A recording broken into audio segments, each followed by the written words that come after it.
Welcome back to Count Me In. I'm your host, Adam Larson, and today you're going to hear how emotional intelligence plays such a key role in the success of management accountants. Mitch spoke with Doug Boyle, the accounting department chair at the University of Scranton, about this topic. Doug also serves as the director of the Doctorate in Business Administration program, the Nonprofit League program, and the High School Business Scholars program. He is an award-winning researcher and teacher, and recently researched and wrote about the components of emotional intelligence as they relate to accounting and finance professionals. Let's hear him explain what it means to be an emotionally intelligent accountant.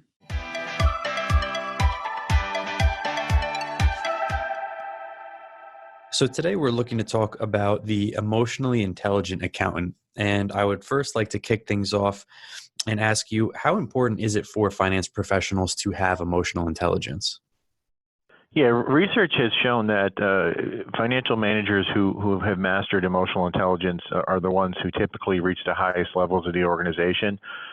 For example, chief financial officers, along with superior technical skills, what really sets them apart from their peer group is that their ability to master emotional intelligence and connect with individuals.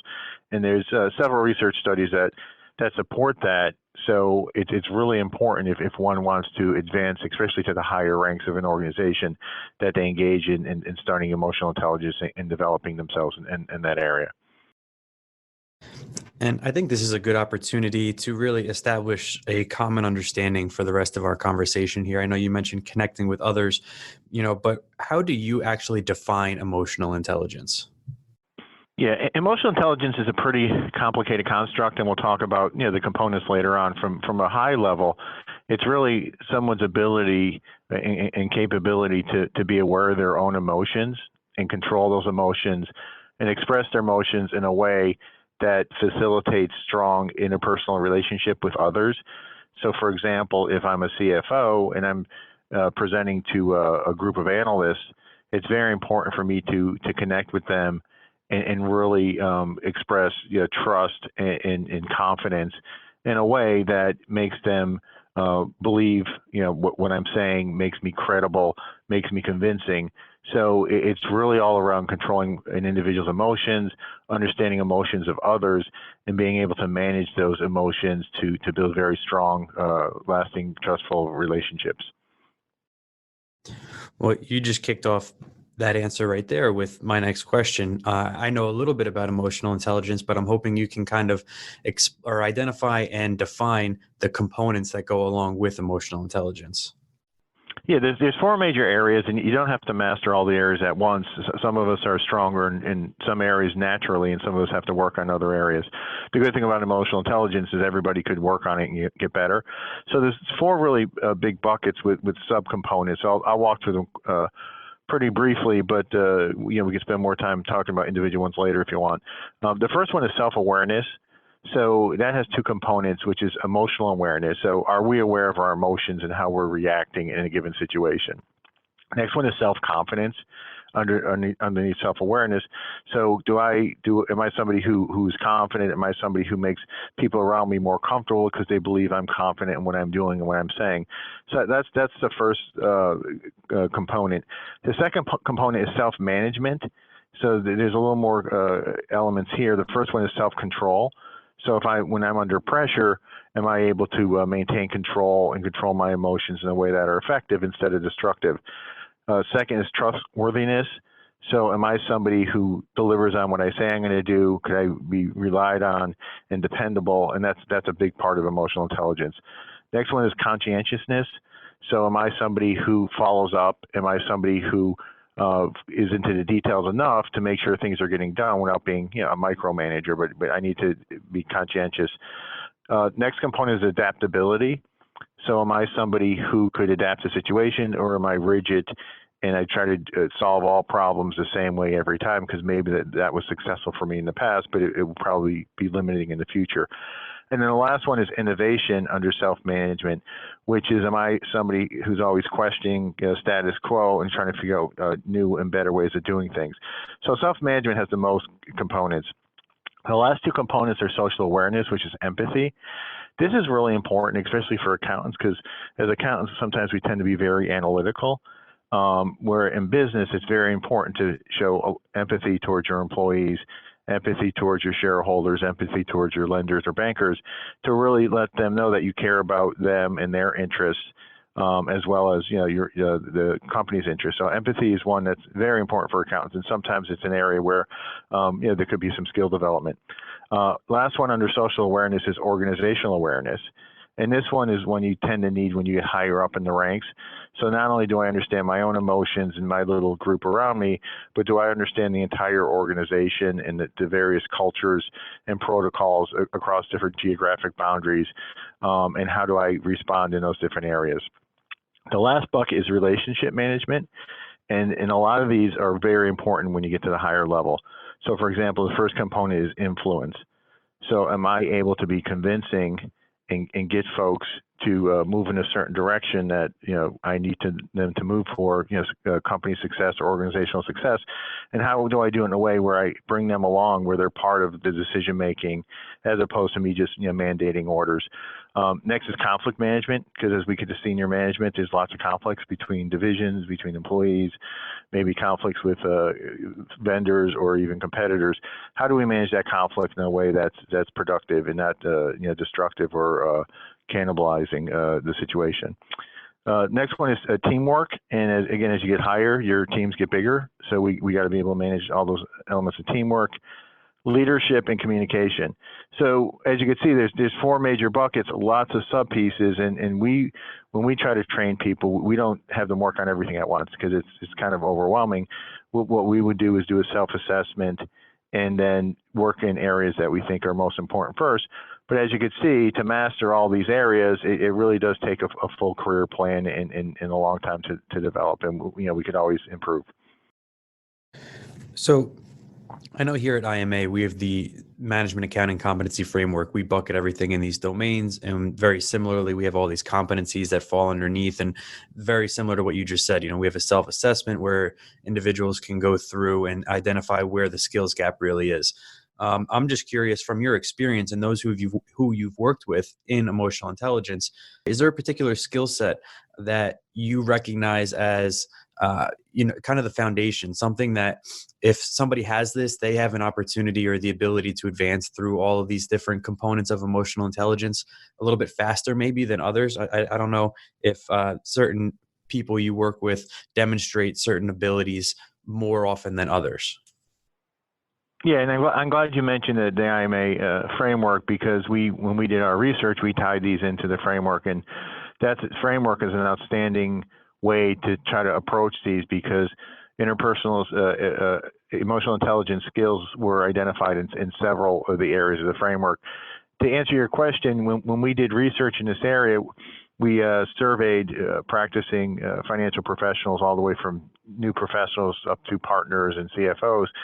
And we really did ask them which one of these are most important at different career levels. So for example, when you're a junior accountant, these skills are more important or less important than when you advance. So what we found is across the board, there are four skill sets that were important no matter what level you're on. So we probably would recommend you focus there first. And those were self-control. And what self-control means is that you're able to put your own emotions and individual interests aside, and you're able to look at problems in a way that is objective, in a way that's going to end up in a result. So that self-control was deemed actually between the second to fifth highest ranked elements, depending on what level you're at. Trustworthiness was the most important element across every level. So for financial professionals, you got to really work on trustworthiness first, I would think, because that continues. And as you get higher levels, it becomes more important. So there's lots of practical things you could do to work on that. But number one is really making sure you're listening to people and you're making commitments that you could deliver on, and that you deliver on those commitments. Because when we further investigate what makes a financial manager trustworthy, is that we provide a lot of information to people, and that they don't want that information to be at all overly optimistic or overly negative. They want information from financial professionals that they could have confidence in, reflects reality as best as possible, and that they deliver on what they say. So that's probably the most important one. The second most important one was communication. And communication takes a lot of forms for accountants. There's verbal communication. Along with that comes body language. So what's our body language like when we're communicating to a client or to a banker or a lender? There's written communication, which is very important, especially for younger people coming up, because research shows that writing skills are on the decline for younger professionals because they're growing up in a world where they kind of write shorter than prior generations, and maybe they don't focus as much on their grammar and writing professionally. So communication was number two, and then leadership skills. So are you able to energize a group? Are you able to communicate a clear message? Are you able to move a group towards results? So those four areas, out of all the components I said, they were ranked in the top, among the top for all levels. In addition to that, by level, if you're a supervisor, because we asked skills by each level, in addition to those four skills, teamwork came up as number 3 for a supervisor. So early in your career, people want to really see that you're a team player and that you could work with a team. And that makes sense because you're usually working with lots of different people and you're just developing your skills. So I would add teamwork to a supervisor level. For manager included those four, again, as in the top, with the addition of conscientiousness. Because I think people look at the managers as the ones who are making sure things are getting done. So in addition to those four, if you're a manager, you got to really make sure that you're reviewing work, your team is producing quality work, because you're really the gatekeeper between the staff and supervisors and the executive level. So they really depend on you to make sure things are right, and they're not going to be embarrassed by an error or something like that. And at the executive and partner level, 2 skills actually popped up also as very high. One was organizational awareness, which makes sense because if you're an executive or a partner, now you're working across the broader organization. So as you're advancing to those levels, you got to make sure you spend a lot of time understanding the broader organization. What's the culture like? What are the protocols and how do we operate in that? And then lastly, influence became much more important as you became an executive level. So those kind of negotiation skills and how you convince people to move in a certain direction. So in the article we wrote, we have all these skills laid out and importance by level, but that's an overall thumbnail sketch of where to focus. So your question was very insightful because you can't attack all this at once. So if you follow that roadmap and slowly start working up, you'll develop the skills by the time you reach the levels that you aspire to reach. It's really interesting listening to all this. I think it could probably be pretty easily argued that the latter skills that you discussed, teamwork, conscientiousness, organizational awareness, the influence, these are skills really that I believe are probably developed more through experience, right? And getting the opportunity to develop these skills and use them on the job. However, the skills that you said kind of translate no matter what the level is, self-control, trust, communication, leadership. I think these are actual skills that people can focus on and develop on their own. So for our listeners, if you're interested in developing these foundational skills, regardless of what level you're at, how would you recommend going about learning the self-control, trust, communication, leadership, and ultimately evolving their emotional intelligence for the later stages of their career? Yeah, well, we would recommend, first of all, the IMA Leadership Academy provides outstanding opportunities to do a lot of this because some of this is you're going to practice individually, and then some of it is you're going to have to get out there and practice and work. So we would recommend that once you're comfortable to test some of these skills is actually go out in those type of environments because they're safer usually than at work, because at work it's your job and you're being evaluated. So if you're going to test yourself in building maybe a new skill, you might want to do it in more of a networking environment at an IMA Leadership Academy event or something like that. So we recommend you practicing a lot. But a few kind of comments around how to approach those core skills is really self-reflection, because what we find is most folks don't focus on these things and honestly assess themselves. So we would recommend you really sit down and you study 3 or 4 of these, and you really give an honest assessment of how well you think you are doing at it.